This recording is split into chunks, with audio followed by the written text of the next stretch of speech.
हरिओम। हम लोग श्री रामचरितमानस में अयोध्या कांड देख रहे हैं। भगवान राम वन का वनगमन हो चुका है और हमने देखा कि पिछले सत्र में सुमंत्र ने बहुत कोशिशें की, बहुत प्रयास किए कि राम लक्ष्मण सीता को वापस ले जाएं, पर वो लोग माने नहीं। तो अंततोगत्वा सुमंत्र उनके साथ चले गए। अब कथा आगे चलती है। रथ हाँके है राम तन, हेरि हेरि नाय, देख निषाद विषाद वस दुनहि शीस बचताएं। तो जब सुमंत्र ने रथ को हाँका तो घोड़े से रामचंद्र जी को देखकर हिनाते हैं। ये देखकर निषाद के लोग विषाद के वश होने गए, बहुत दुखी हो गए। तो मनुष्य जो पशु हैं वो भी बेचारे परेशान होने लगे। जास वियोग विकल्प सो ऐसे, प्रजा पात पित जी हैं कैसे, बरबस राम सुमंत्र पठाए, सुरसरि तीर आप तब आए। अब जब सब लोग, जो निषाद और उनके जो मित्रगण हैं, जो 7 लोग आए हैं, सब लोग सोच रहे हैं कि जब पशु इतने परेशान हैं तो मनुष्यों का क्या होगा। ये सब सोच के बड़े दुखी हैं। श्री रामचंद्र जी ने जबरदस्ती सुमंत्र को लौटाया और तब स्वयं जो है गंगा जी के तीर पर आए। मागी नाव न केवट आना, कहे तुम्हार मरम मैं जाना, चरण कमल रज कहूं सब काये, मानस कर निमूर कछुआए। अब देखिए कितने भावुकता की स्थिति है यहाँ पर। कि श्री रामचंद्र जी ने जब केवट से नाव मांगी तो वो लाता नहीं, कहता नहीं लाऊंगा मैं। और केवट अपने मन में सोच रहा है कि ये गंगा पार ना करें तो शायद इनका मन बदल जाए, ये शायद वापस चले जाए। तो अपना वो क्या तर्क देता है, केवट तर्क देता है, मैंने तुम्हारा मर्म जान लिया, भेद जान लिया। क्या जान लिया? तुम्हारे चरण कमलों की धूल के लिए सब लोग कहते हैं मनुष्य बना देने वाली कोई जड़ी है। जहां मनुष्य कहते हैं, अब ये देखिए, आपको कथा याद होगी, भगवान के चरण कमलों की धूल से अहिल्या जो है वो शिला से मनुष्य बन गई थी। तो निषाद कह रहे हैं, उनका बहाना ले रहे हैं, उनकी बात ले रहे हैं। कहते हैं तुम जिसको छूते छुअत सिला भई नारी सुहाई, पाहन तेन काट कठिनाई, तरणो मुनि घर नहीं हो जाई, बाट परई मोरी नाव उड़ाई। जिसके छूते ही पत्थर की शिला सुंदर स्त्री हो गई। मेरी नाव तो काट लकड़ी की है, काट पत्थर से तो कठोर होता नहीं। पाहन तेन काट कठिनाई, और तरने मुनि घर नहीं हो जाए, मेरी नाव भी मुनि की तरह स्त्री हो जाएगी। इस प्रकार मेरी नाव उड़ जाएगी और मैं लुट जाऊंगा। या यूं कहें कि मेरी तो रोजी मारी जाएगी और आप भी जा नहीं पाएंगे। तो यही प्रतिपालू सब परिवारों, नहीं जानू कछु और कबारू, जो प्रभु पार अवश्य गा चाहिए, मोहि पद पदुम पखारन कहियो। तो मैं तो भाई इसी नाव के सारे परिवार का पालन पोषण करता हूँ। मेरी नाव कहीं स्त्री बन गई या कुछ और हो गई तो फिर मेरा मेरा रोजगार कैसे चले, धंधा कैसे चलेगा? मैं तो कुछ काम जानता भी नहीं।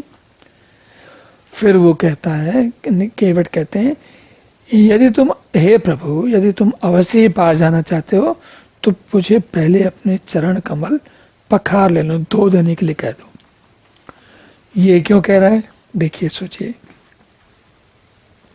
तो कहने को देखने से, अब ये पहले इसका ये सुनते हैं फिर आप समझते हैं कि क्यों ऐसा कहते हैं। देखिए, पद कमल धोई चढ़ाए, नाव नाथ उतराई चाहो, मोहि राम राउर आन दशरथ सपत सब साची कहो, बरु तीर मारहूं लखन पहल, जब लगी न पाए पखारी हो, तब लगी न तुलसीदास नाथ कृपाल पार उतारी हो। तो देखिए कितने आनंद की बात है।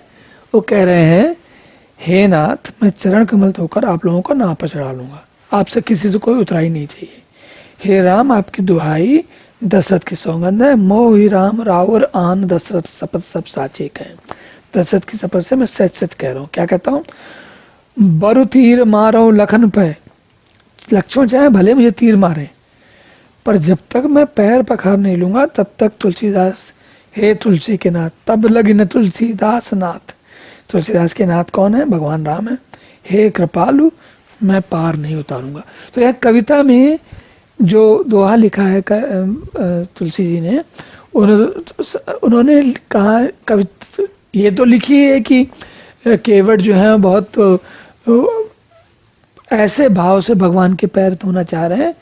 कौन सा भाव है? ये एक विशेष भाव होता है जब व्यक्ति की भगवान की शरण में पूरा हो जाता है, तब उसके मन में इस प्रकार का भाव आता है, उसके पहले नहीं आता। जब तक व्यक्ति का स्वयं का अहंकार जीवित है, अहंकार मतलब मैं हूं और मैं अपना काम स्वयं कर सकता हूं, जब तक व्यक्ति के अंदर यह अहंकार है, यह अपनी और अपने आसपास के लोगों की दुनिया मैं चला रहा हूं, जब तक व्यक्ति के मन में यह अहंकार रहता है, तब तक भगवान उसके आसपास नहीं आते कहीं दूर तक। लेकिन जब ये अहंकार चला जाता है तो क्या कहता है वो, तब उसकी बात अलग हो जाती है। तो तुलसीदास जी जो हैं वो बात तो कर रहे हैं केवट के, कहला तो मुंह से केवट कर रहे हैं, लेकिन खुद कह रहे हैं अपने लिए। क्या कहते हैं? जब तब लाग न तुलसीदास नाथ कृपाल पार उतारो। तो यहाँ इस दो छंद में ये समझ में नहीं आता है कि केवट चाह रहे हैं कि हमें उतारने, हमें पैर धो देने दो, कि तुलसीदास जी कह रहे हैं कि हमें पैर धोने दे दो। और असल में चाहे केवट हो, चाहे तुलसीदास जी हो, चाहे हम लोग हों, जिसकी समझ में आएगी उसको सब वही लगेगा कि भाई भगवान के चरण पर धोने का अर्थ क्या है? भगवान जो सिखा रहे हैं उस पर चलें, और भगवान जो सिखा रहे हैं उस पर चलने में ही शरण होकर चलें, अकड़ कर ना चलें, शरण होकर चलें। शरण होकर क्यों चलें? ताकि शरण से, भगवान की शरण से जो काम होता है वो सारे काम हो जाएंगे। तो ये सब कह के वो कह रहे हैं, देखिए कितने मजेदार है, लक्ष्मण भले ही मुझे तीर मारे। भाई लक्ष्मण क्यों तीर मारेंगे उनको?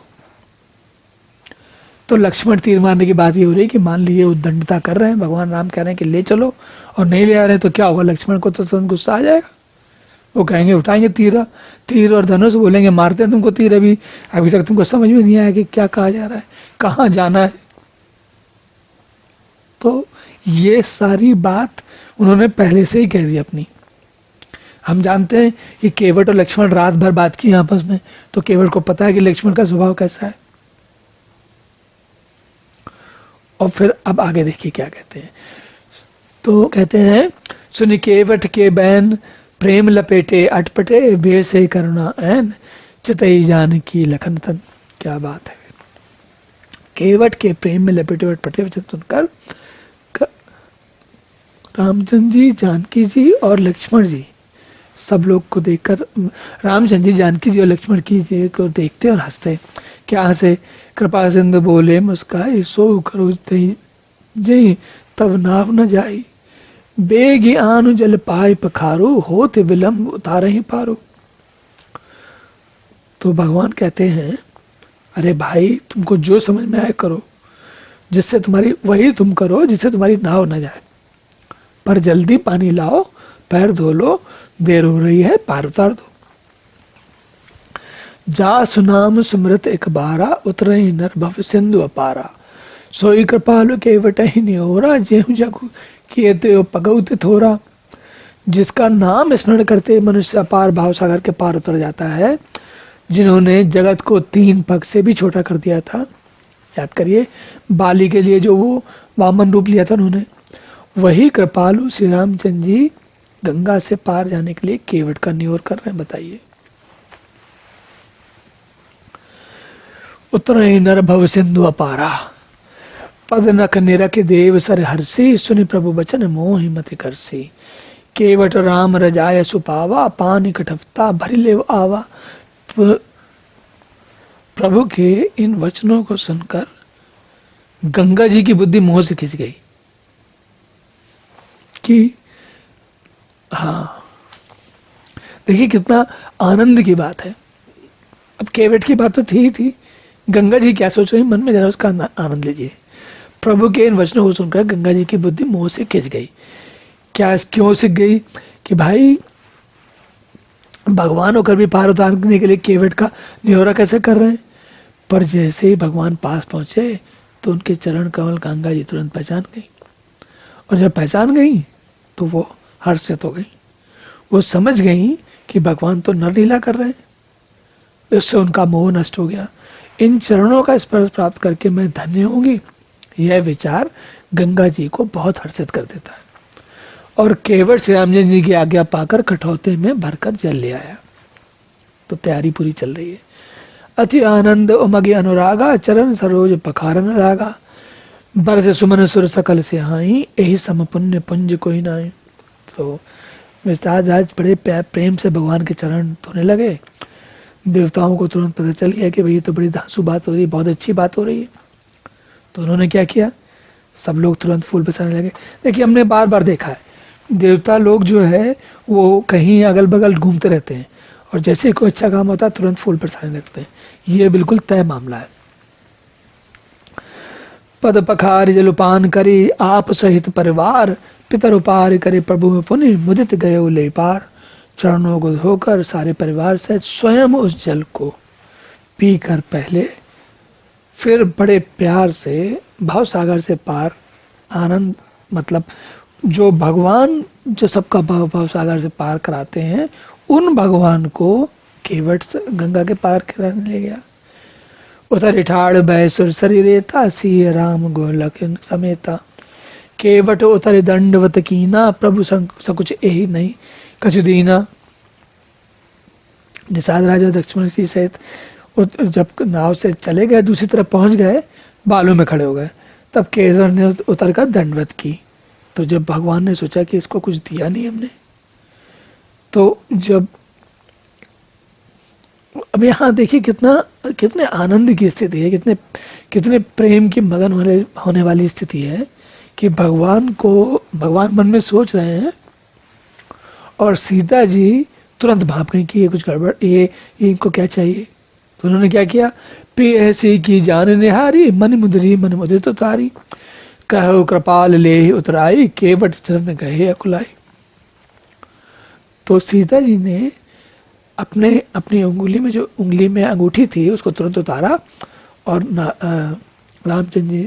कृपाल रामचंद्र जी ने केवट से कहा कि भाई नाव की उतराई ले लो। केवट ने व्याकुल होकर चरण पकड़ लिया। स्वाभाविक है भाई, क्या करता बेचारा। नाथ आज मैं कहा न पावा, मिटे दोष दुख दर्द दावा, बहुत काल मह कीन मजूरी, आज दीन बदी विधि बन बलबूरी। तो केवट कहता है, जीवन हे प्रभु, मैंने जीवन मन में बहुत समय मजदूरी की है, बहुत काम किया है, लेकिन आज जो है आज आपको यहां से वहां उतार कर मेरी सारी की सारी जो मजदूरी है पूरी हो गई आज। अब कछु नाथ न चाहे मोरे, दीन दयाल अनुग्रह तोरे, फिरती बार मोह जो देवा, सो प्रसाद में सिर धर लेवा। तो कहते हैं दीन दयाल आपकी कृपा से मुझे कुछ नहीं चाहिए, लौटती बार आप जो कुछ दे देंगे मैं ले लूंगा, पर अब तो कुछ नहीं चाहिए। बहुत कीन प्रभु लखन से, नहीं कछु केवट ले, विदा कीन करुणा यतन, भगत बिमल बरुदे। उन्होंने बहुत आग्रह किया, लेकिन भगवान ने बहुत आग्रह किया। भगवान ने, श्री राम जी ने, लक्ष्मण जी ने, सीता जी ने, सब लोगों ने बहुत आग्रह किया। केवट बिल्कुल साफ नट गया। तो फिर भगवान ने क्या किया, भगवान ने उसे निर्मल भक्ति का वरदान दे दिया। तब मजनु करी रघुकुल नाथा, पूज पार्थिव नाथो नायव माथा, शेषो सरी कहो कर जोरी, मातु मनोरथ पुरयो मोरी। रघुकुल के स्वामी श्री रामचंद्र जी ने स्नान करके पार्थिव की जय की और शिव जी को सिर नवाया। सीता जी ने हाथ जोड़कर गंगा जी से कहा, माता मेरा मनोरथ पूरा कीजिएगा। पति देवर संग कुशल बहुरी, आय करो जी पूजा तोरी, सुन से विनय प्रेम रसानी, भई तब बल भारी भारी मानी।